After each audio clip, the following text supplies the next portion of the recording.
Ahojte všetci fuzáci aj nefuzáci, som Michal Konrad, šéf-kuchár Fuzo reštaurácie.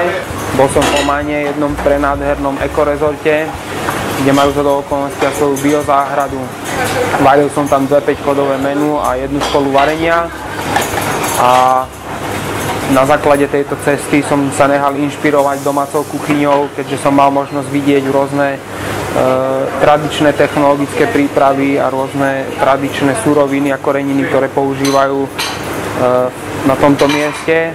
Pre Omán, takisto ako aj pre ten arabský poloostrov a Blízky východ, sú veľmi charakteristické koreniny, ako napríklad šafrán, ktorý som použil do predjedla a taktiež aj do jedného dezertu. Takisto majú veľmi radi jahňacinu, takže ako hlavné jedlo budeme podávať jahňacie kotlety, ktoré sú upravené veľmi špeciálnym spôsobom, takže ani nezistíte, že sú to kotletky, sú veľmi chutné, veľmi jemné.